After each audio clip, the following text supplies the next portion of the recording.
Making a Chef is brought to you by Blue Cross and Blue Shield of Mississippi and Methodist Senior Services.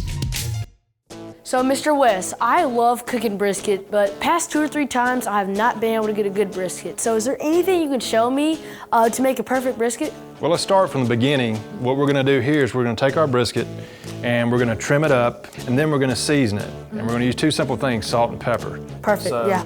So what I want you to do is let's look at the brisket, let's take a look at it. So we've got some hard fat down here that we want to get removed. So then we've also got some fat cap here, and we want to kind of take that down to a 1/4 inch. Yes, to make even thickness around, yeah. Exactly, sense. so we want to kind of just trim this thing up. If you like, let's get started. So the big thing is right here, we just talked about it.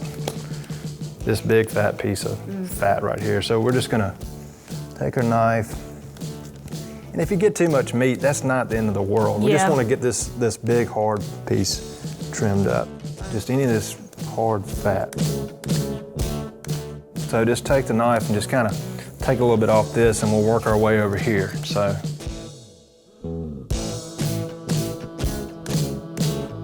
now, I think we've got everything trimmed up as much as we need it. What I like to do is, I said, we use kosher salt, so nice coarse ground. Exactly, so we can see what we're doing. So if you want to grab some salt, all we're going to do is we're going to cover it liberally. We're not going to salt it down like a ham, but we're just going to go all over.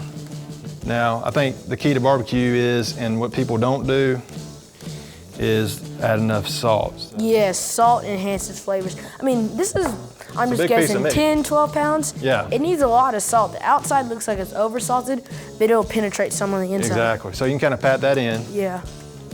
Now, the other thing I think about brisket is the pepper. We're gonna coat this in pepper. So if we run out, we have more. It's gonna turn black, so we don't wanna see the brisket. So basically now we're gonna flip this over, and oh wow, look at that beautiful piece of meat. What we put on there is gonna just kind of get pressed in. So we're gonna repeat the process again with our kosher salt. But you can see this is totally coated. We can't even hardly see the brisket anymore. Now we're ready to put it on the pit tomorrow. All right. We'll let everything kind of marry up overnight and just kind of sink in. Yeah. And then we'll pick up tomorrow and we'll put it on the pit, and then we'll talk about the rest of the fun. Perfect.